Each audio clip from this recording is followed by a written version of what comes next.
Kenny the Jet Smith has a book available May 9th everywhere. Talk of Champions, Stories of the People Who Made Me, a memoir. I'm Robin Lundberg, and I'm joined by the great Kenny Smith right now. And Kenny, obviously, we'll discuss your book, which you wrote yourself for the most part, almost all of it, right? Yeah, I had a great editor with Andy, but I just wanted to tell my story through my voice. And the book I'm excited about because it's a tell-all book, but it's a tell-all of all the great things I learned from great people, and every nugget that I've learned. And then each chapter is not like chapter 1, 2, 3. It's named after a specific person: Dean Smith, Bill Russell, Michael Jordan, Shaquille O'Neal, Charles Barkley. And it's just the things I learned from them that I wish I would have known when I was 20. And I just wanted people to read it and feel better about themselves when they finished, and then understand, like, oh, that's when I did well because I did that. Because there's a characteristic of champions that each one of them have that is so poignant and so precise that it's so direct. And if you all know it, it would help your life. And so I just thought it was a great time to kind of do it. You mentioned Shaq and Charles there, obviously, making that show inside the NBA, obviously the camaraderie, the chemistry that you guys have. But be honest with me, who gets on your nerves more, Shaq or Chuck? On my nerves? Man, I would say Charles probably is the one that I'm going to be like, enough, because he just keeps going.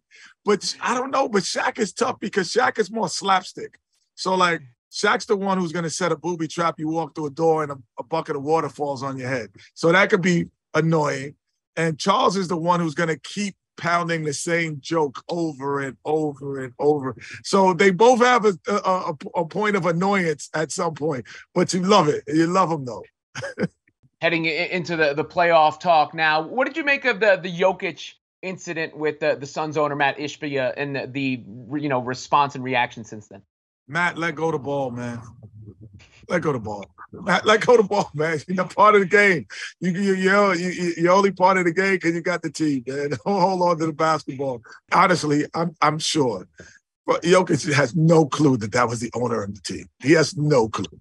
Like, I wasn't really sure if that was the owner until they said it. So he's new. He's new to the league. He's not like it's Mark Cuban. Everyone knows who Mark Cuban is. No, but now we know who Matt is. Introduction to the league. Welcome to the NBA, Matt. The series is now 2-2. I've seen some people say that the Suns are playing better without Chris Paul because they're playing faster. What would your response be to that sort of analysis? Well, those people you're talking about is me. They actually are playing better with right now, but they're not.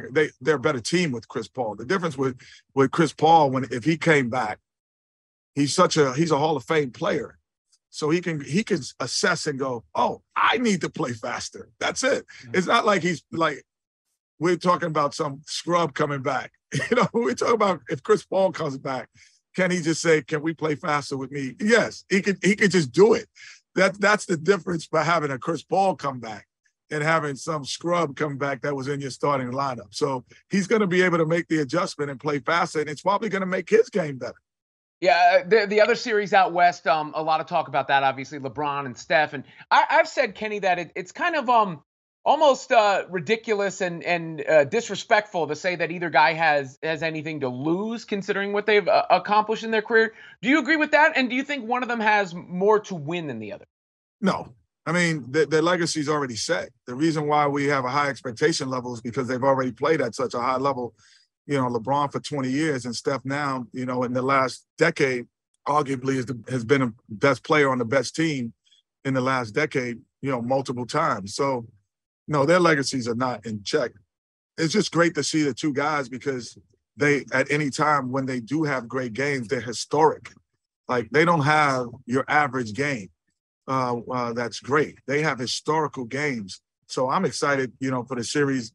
And, they're the two most watched guys in the last 15 years in basketball. There's no one who's ever said they watched basketball and said they haven't seen those two play. No, definitely. And to that point, LeBron's son, it was a big deal. He committed to USC over the weekend. Do you think there is going to be, some unwarranted pressure on Bronny James as a result? No, no, not unwarranted. The funny thing about it, and this is even I talked about pressure and how champions think about in their book. Being the son of someone is not pressure because if he had gone to the University of North Carolina, he would have been compared to the greats of the ghost of the past. Oh, is he going to be as good as Michael Jordan? Is he going to be a good point guard as Phil Ford and Kenny Smith? And like you always compare to someone when you're great. So you always have that ghost in your head. When LeBron goes to the Lakers, he's like, yo, you're not great unless you win championships with like Kobe Bryant and Shaq and Kareem and Magic did. There's always that for the great players. So no, I don't think that if he's going to be a great player, having a great dad, it's not the pressure, man. That's not the pressure. While we're talking champions, with Talk of Champions, stories of the people who made me a memoir, Kenny Smith's book available everywhere, May 9th. Who wins it all this year in the NBA? The best team in basketball right now is, from top to bottom, is the Denver Nuggets. However, the team that's playing the best, there is none. The Miami Heat is probably playing the best in the East by far. But the Denver Nuggets have the best basketball team. But because they're playing the Phoenix Suns, which arguably the two best scorers in basketball right now, it's difficult to stop them. So for me, this is probably the first year where there are 6 teams that legitimately say we have a chance to win it all. Who do you think is the best player in the world right now? Because it does feel like that title is up for grabs more so than it's been in recent times as well. Last 45 days has been Jimmy Butler. Jimmy Butler's been the best player in basketball the last 45 days.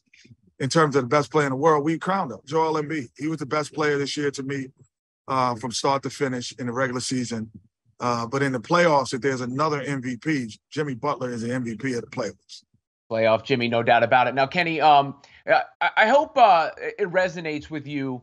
For obviously people talking right now or listening to you talk right now, and then watching the show. I mentioned the dynamics before, but I think your presence adds such a much needed aspect to that show. Your eloquence and analysis, as far as the book itself goes, Talk of Champions, stories of the people who made me.